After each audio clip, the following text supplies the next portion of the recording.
আল্লাহ রসুল সাল্লাল্লাহু আলাইহি সাল্লাম বলতেছেন, আমার কাছে সবচেয়ে প্রিয় হচ্ছে আয়েশা। কে? এইবার ঠিক করে জবাব দেন, আল্লাহর নবীর সবচেয়ে প্রিয় কে? আরো জোরে বলেন। খাদিজা প্রিয়, আবু বকর প্রিয়, ফাতেমা প্রিয়, হাসান হুসাইন প্রিয়, সবচেয়ে প্রিয় কে? আরো জোরে। আর ভুল হবে ইনশাল্লাহ। আচ্ছা, হাদিস শেষ হয় নাই। সাহাবী একটা ধাক্কা খাইছেন না? কারণ আশা করছেন একটা, হয়েছে আরেকটা। ধাক্কা খেয়ে আবার নিজে নিজে নিজের সামলাইছেন। কি মনে করে যে এটা তো যা জবাব আসছে এটা নারী ক্যাটাগরির, পুরুষ তো রয়ে গেছে। বলে আপনি কেমনে বুঝলেন? বলে প্রশ্ন এমনটাই করছেন।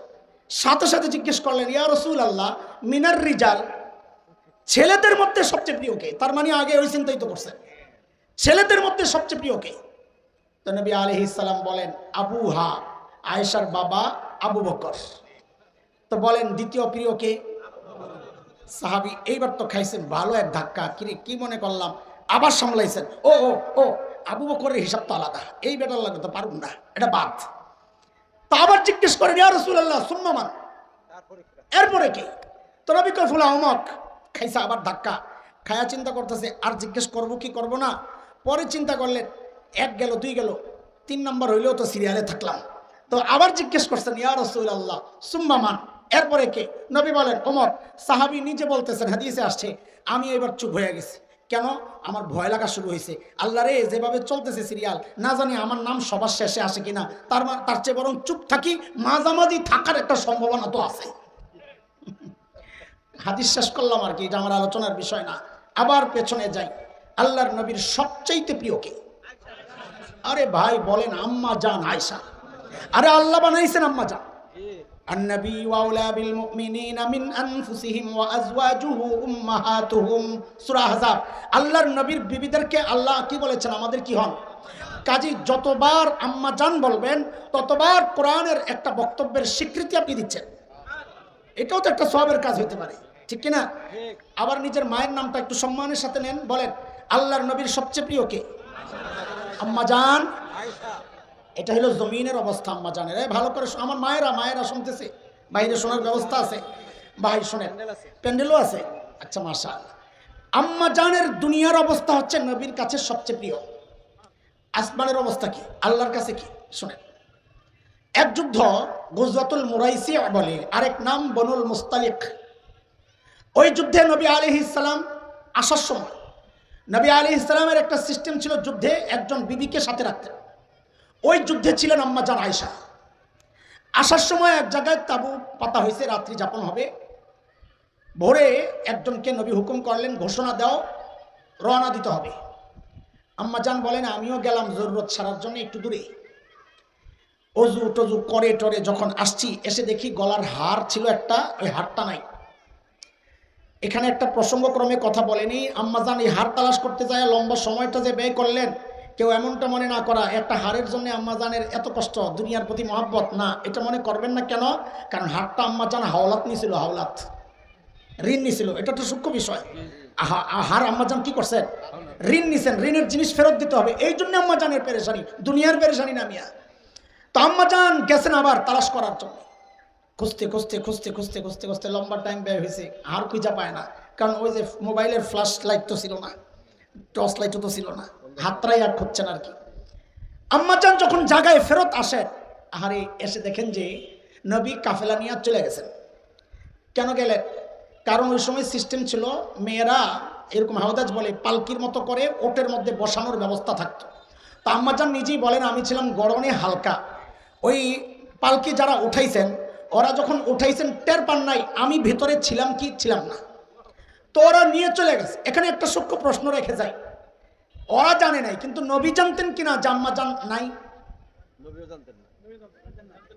আচ্ছা আমি বলি আমার বিশ্বাস নবী জানতেন না। আপনারা কি বলেন, জানতেন না? জানতেন? হ্যাঁ, আবার বলেন। যদি বলেন জানতেন, তাইলে আমি আপনি আমাদের স্ত্রীদেরকে একা এরকম নির্জন জায়গায় রেখে যাব না, কোনোদিন যাব? তো তার মানে যদি আপনি বলেন নবী জেনেও চলে গেছেন, তার মানে আপনি নবীকে আমার চেয়েও বেশি কম দায়িত্বহীন স্বামী, আমার চেয়েও আমি তো দায়িত্বশীল স্বামী, নবীকে আপনি দায়িত্বহীন স্বামী হওয়ার অভিযোগ দিতেছেন। তার মানে নবী জানতেন না। নবী সবাই জোরে সরে বলেন তো, নবী জানতেন না? জানতেন না? আরো জোরে শুনতে চাই, আরো জোরে শুনতে চাই। কি বোঝা গেল? আল্লাহর নবী গায়েব জানতেন না। আল্লাহর নবী, জোরে কোন, আল্লাহর নবী গায়েব শুধু জানেন। আপনারা এই বিষয়ে আমি আলোচনা করব না। সূরা আরাফ আয়াত 188 188 ওই তাফসীর খুলে দেখবেন, ওখানে স্পষ্ট বলা আছে। যাই হোক, আল্লাহর নবী চলে গেছেন। আম্মা জান এসে যখন দেখছেন কেউ নাই, আম্মা জান জায়গায় বসে পড়ছে। এটা আরেক নিয়ম শিখেন। যেখান থেকে হারায়া যাবেন ছুটাছুটি করবেন না, ওই জায়গায় দাঁড়ায় থাকবেন। যে খুঁজতে আসবে প্রথমে ওখানে আসবে। এখন আপনি গেছেন আরেক জায়গায়, যে খুঁজতে আসছে সে এসে আপনাকে পায় না, আবার আপনি আসছেন সে গেছে আরেক জায়গায়, এটা পেরেশানি বাড়ে। আম্মা জান ওখানেই বসে আছেন, বয়স কম, লম্বা সফরের ক্লান্তি, ঘুমায় পড়ছে। আল্লাহর নবীর আরেকটা সিস্টেম ছিল, কোথাও থেকে কাফেলা যখন রওনা দিতেন একজনকে পেছনে রেখে আসতেন। সিস্টেম এটা সুন্দর সিস্টেম। কেন রেখে আসতেন? যাওয়ার পর একটা চেক দিতেন, চেক কিছু রয়ে গেল কিনা। এখন এটা খুব বেশি জরুরি। অধিকাংশ সফরে আসার পর বলে, হুজুর কাম হয়েছে। কি হয়েছে? চার্জারটা রেখে আসি। এখন কি রেখে আসে? এখন শুধু চার্জার রেখে আসে। তো নবী আলাইহিস সালামের যুগে মিসওয়াক থাকতো, এটা থাকতো, এটা থাকতো। তো নবী একজনকে রেখে আসতেন যেন কিছু না থাকে, উনি লাস্ট কাঁচায় আসব নিয়ে আসবেন। ওই সাহাবী আয়েশা দেখেন যে আম্মা জান, হাদিসের কথা, সাহাবী এতটুকুই বলেছেন, ইন্না লিল্লাহি ওয়া ইন্না ইলাইহি রাজিউন। নবী আলাইহিস সালাম তো চলে গেছেন সামনে, সাহাবী নিজের বাহনকে বসায় আম্মা জানকে উঠাইয়া ধরে ধরে একা একা গেছেন। বেলা অনেক দূর হয়ে গেছে। কাফেলার সাথে যখন মিলিত হয়েছে, ওই দিক দিয়ে মুনাফিকরা খবর ছড়াইয়া দিছে যে আম্মা জান নাই মানি ওই যে পিছনে যে সাহাবীকে নবী রেখে আসছেন, নাউজুবিল্লাহ নাউজুবিল্লাহ, আম্মা জানের সাথে ওই সাহাবীর গোপন সম্পর্ক ছিল, সেই জন্য আম্মা জান ওখানে রয়ে গেছে। মুনাফিকরা তো খবর খুব ছড়াইছে। কিছু দুর্বল মুসলমান, যেমন হযরত হাসান ইবনে সাবিত, সাইয়েদনা আবু বকরের সম্পর্কের ভাগিনা হযরতে মিস্তাহ, হযরত নবী আলাইহিস সালামের শ্যালিকা হামনাহ বিনতে জাহাশ, জাইনাব বিনতে জাহাশের বোন, এই মানুষগুলো এগুলোর সাথে জড়ায় গেছে।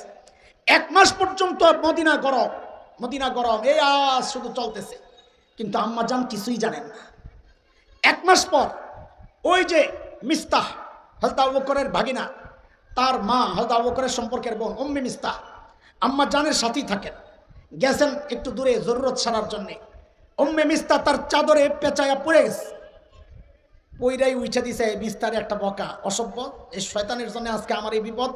তা আম্মা জান আটকাইছেন, না না না, মিস্তাহকে বকা দিও না, ও সাহাবী, বদরি সাহাবী, ও বদরে যুদ্ধ করছে, বদরে যারা যুদ্ধ করছে ওদেরকে নিয়ে কটু কথা বলা যাবে না। তখন উম্মে মিস্তাহ বলে, মা আপনি জানেন না কি করছে। এই ঘটনা শুনিনা আম্মা জানের তো মাথা নষ্ট, আমি কিছুই জানি না। ঘরে আসছেন, আমি খুব দ্রুত শেষ করতেছি।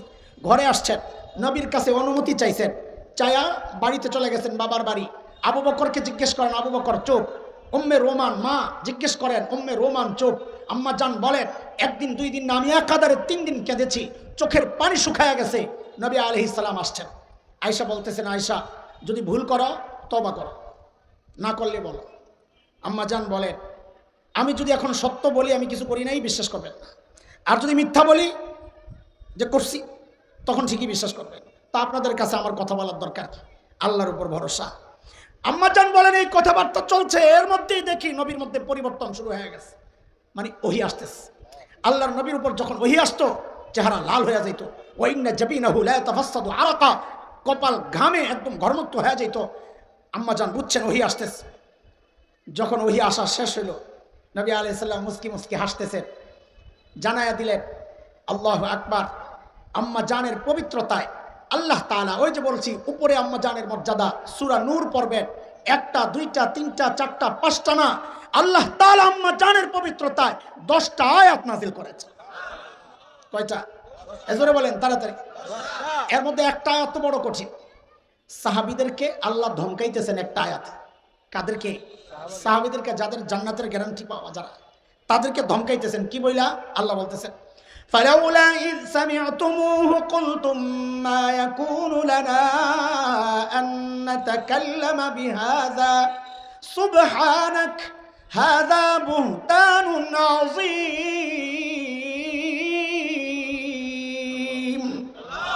সাহাবীদেরকে আল্লাহ ধমকাচ্ছেন এই বলে যে যখন তোমরা এই সমস্ত কথাবার্তা শুনলা, তখন কেন বললা না যে এসব বিষয়ে আমাদের কথা বলা উচিত না? আল্লাহ পবিত্র, আল্লাহর রসুল পবিত্র, রসুলের স্ত্রী পবিত্র, এটা স্পষ্ট মারাত্মক অপবাদ। এই কথা কেন বললা না? আল্লাহ ধমকাইতেছেন, শাসাইতেছেন কাদেরকে? সাহাবাদেরকে। এত বড় মানুষ আম্মা জান আয়েশা, জমিনের মর্যাদা নবীর সবচেয়ে প্রিয়, আসমানের মর্যাদা পবিত্রতায় আল্লাহর 10 আয়াত নাজিল। এত বড় মানুষটাও মুসলমান, খেয়াল করেন, নামাজে দাঁড়াইছেন। আম্মা জানের মর্যাদা কিছু বুঝে আসছে? আমার মায়ের মর্যাদা সারা রাত বললেও তো শেষ হয় না। আমি একটা প্রসঙ্গ আনার জন্য কথাটা বলেছি। নামাজে দাঁড়াইছেন, তিলাওয়াত করতেছিলেন, অবাদালাহুম মিনাল্লাহি মা লাম ইয়াকুনু ইয়াহতাসিবুন। এই আয়াত পড়তেছেন আম্মা জান আর কান্না করতেছেন। এই আয়াত পড়তেছেন আর কান্না করতেছেন। আয়াত শেষ করতে পারেন না, আবার শুরু করেন, আবার কান্না করেন, আবার শুরু করেন, আবার কান্না করেন। এইভাবে রাতের নামাজ, তাহাজ্জুদের নামাজ ছিল। এইভাবে রাত শেষ হয় প্রায়, আম্মা জান আয়াত শেষ করতে পারেন না। কেন? ও যুবক খেয়াল করো, বাবা খেয়াল করেন, কেন কেন কান্না করছেন আম্মা জান? কি আছে এই আয়াতে? আল্লাহ বলতেছেন ওয়াবাদালাহুম মিনাল্লাহ, হাসরের মাঠে বান্দার এমন পরিচয় প্রকাশ পাওয়া যাবে মা লাম ইয়াকুনু ইয়াহতাসিবুন, যার কল্পনাও সে দুনিয়াতে করে নাই। এই আয়াত পড়ে আম্মা জান কান্না করতেছেন। কেন? বলে, হারে, দুনিয়ায় তো আমার পরিচয় আমি নবীর স্ত্রী, দুনিয়ায় তো আমার পরিচয় আমি আবু বকরের মেয়ে। আরে না জানি এমন হয় হাসরে উঠছি তো দেখি আমার পরিচয় পাল্টায় গেছে, এখন আমি অপরাধীদের সাথে দাঁড়ায় আছি। হায় যদি এমন হয় আমার কি হবে? কোথায় আম্মা জান, কোথায় হাসান জানি? মাঝে মধ্যে এই প্রসঙ্গগুলো আসলে কলিজা মোচড় দেয়। যাহারে যদি এমন হয়, আল্লাহ না করুন, আল্লাহর সামনে দিয়ে তো যাওয়া লাগবে, যাওয়া লাগবে না? বলেন যাওয়া লাগবে কি লাগবে না? যাওয়ার সময় যদি একটা ডাক এসে যায়, কি ডাক? ওয়াকিফুহুম ইন্নাহুম মাসউলুন, এটারে থামা, ওকে জিজ্ঞেস করতে হবে, হিসাব নেওয়া লাগবে। হিসাবের খাতা যদি খোলা হয় তাইলে শেষ শেষ। দুনিয়ায় তো মানুষ জানে হাফেজ,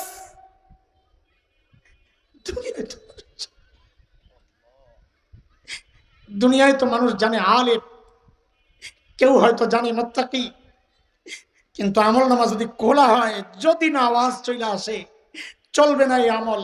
ওয়ামতাজুল ইয়াউম আইয়ুহাল মুজরিমুন, ও অপরাধী, তুই আমার নেককার বান্দা থেকে আলাদা হয়ে যা, যা তুই আলাদা হয়ে যা, তোর রাস্তা জাহান্নাম, আমার নেককার বান্দাদের রাস্তা জান্নাতে।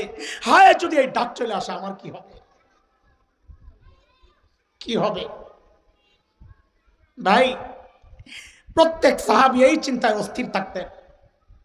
হযরত ওমরের মতো ব্যক্তিত্ব আয়েশা জিজ্ঞেস করেন সাহাবীকে, এই নবী আমার নাম মুনাফিকদের মধ্যে বলেন নাই তো রে? এই কথা, ওমরের মতো ব্যক্তিত্ব, শাহাদাতের রক্তে রঞ্জিত ওমর পড়ে আছেন মসজিদে নববী, মাটিতে গড়াগড়ি, মুখটারে জমিনের সাথে হযরত ওমর ঘষতেছিলেন আর কাঁদতেছিলেন আর বলতেছিলেন, ওয়াইলুন লাকা ইয়া ওমর ইন লাম ইয়াগফির লাকা রাব্বুক। ওমর, তোমার রব যদি তোমারে ক্ষমা না করে, তোমার জন্য ভয়ঙ্কর বিপদ কিন্তু অপেক্ষা। কোথায় ওমর, কোথায় আম্মা জান, কোথায় হাসান জানি? আরে যারা আমল করেছেন তারাই নিশ্চিন্ত না, আর আমরা আমল করি না, আমরা নিশ্চিন্তায় বসে আছি। যারা আমল করেছেন, জান্নাতের গ্যারান্টি পেয়েছেন, তারা কেঁদেছেন। আমরা কে গ্যারান্টি দিল? ও যুবক, কে গ্যারান্টি দিল যে মৃত্যুর যন্ত্রণা হবে না? কে গ্যারান্টি দিল যে কবরের আযাব হবে না? কে গ্যারান্টি দিল যে জাহান্নামে যাব না? কোন গ্যারান্টি পায়া জমিনে হাসতেছি, চলতেছি? কত বলে চুল পাইকা সাদা হয়ে গেছে, এখনো গুনাই ছাড়তে পারি না। দাড়ি পাইকা সাদা, এখনো গুনাই ছাড়তে পারি না। ছাড়বেন কবে বাবা জিজ্ঞেস করি? হ্যাঁ, কবে ছাড়বেন জিজ্ঞেস করি? আরে যুবক, তুই ভাবিস না তোর বয়স হবে এরপরে মরবি না। কত বাবাকে দেখছি সন্তানের লাশ কাঁদে নিয়ে যাইতেছে। আরে কে জানে এই মজলিসে এমন কেউ থাকতে পারে যে বসে আছে এখানে, তার খবর নাই, তার কাফনের কাপড়টা চলে আসছে দোকানে, যে কোনো মুহূর্তে বাড়ির দিকে হাঁটা দিবে কাফনের কাপড়। কোন ভরসা এই জিন্দিগি চলতেছে দোস্ত? কোন ভরসায়? বলছিলাম আমল কবুলের কথা মনে আছে? সাবজেক্ট মনে আছে? আমলকে যদি আল্লাহর কাছে কবুল করাইতে হয় তো সারাক্ষণ দিলের মধ্যে ওই অস্থিরতা প্র্যাকটিস করতে হবে। আহারে আমার আমল যদি কবুল না হয়, আহারে আমার কি উপায় হবে? আহারে হাসরে আল্লাহর মাঠে আল্লাহর সামনে কেমনে দাঁড়াবো? আহারে কেমনে দাঁড়াবো? আহারে গুনাহ তো করছি পাক্কা খাঁটি, আমল তো করছি ভেজাল, হায় আমার কি হবে? যার মধ্যে যত হতাশা, যত চিন্তা, আশা করা যায় তার আমল আল্লাহর কাছে তত বেশি কবুল হবে ইনশাআল্লাহ। বাস 4টা সবক শিখালাম, আলোচনা করলাম। আমলকে আল্লাহর কাছে গ্রহণযোগ্য বানাইতে হইলে 1 নাম্বার, আমলের পর সবসময় কি করব? নবী আলাইহিস সালামের সুন্নাহ এটা, খলিলের সুন্নাহ এটা, দোয়া করব। 2 নাম্বার কি করতে হবে? গুনাহ ছাড়তে হবে মাশাআল্লাহ। 3 নাম্বার আমল করতে হবে কোন তরিকায়? সুন্নত তরিকায়। বেদাত ছাড়তে হবে, মন গড়া আমল ছাড়তে হবে। যে কোনো কাজ করার সময় চিন্তা করবো এই কাজ আমার নবী কিভাবে করেছেন, বাস এতটুকুই যথেষ্ট। 4 নাম্বার, সবসময় হৃদয়ে অস্থিরতা লালন করতে হবে, হায় আমার কি হবে? তাইলে আশা করা যায় আল্লাহ আমল কবুল করবেন। আমরা আমল যেভাবে করলে, যে মানসিকতা লালন করলে, ধারণ করলে আমাদের আমল আল্লাহ কবুল করবেন। গোটা জীবনকে আল্লাহ আমাদের ওইভাবে সাজানোর তৌফিক দান করেন, আমিন। যেই মাদ্রাসাওয়ালাদের এই আয়োজন, আল্লাহ এই মাদ্রাসাকে কবুল করেন। আমার ভাই আবুল কালাম এবং তার ছাত্র, তার স্টাফ, উস্তাদ সবাইকে আল্লাহ কবুল করেন, আমিন। ওয়া আখিরু দাওয়ানা আলহামদুলিল্লাহি রাব্বিল আলামিন। আসসালামু আলাইকুম ওয়া রাহমাতুল্লাহ।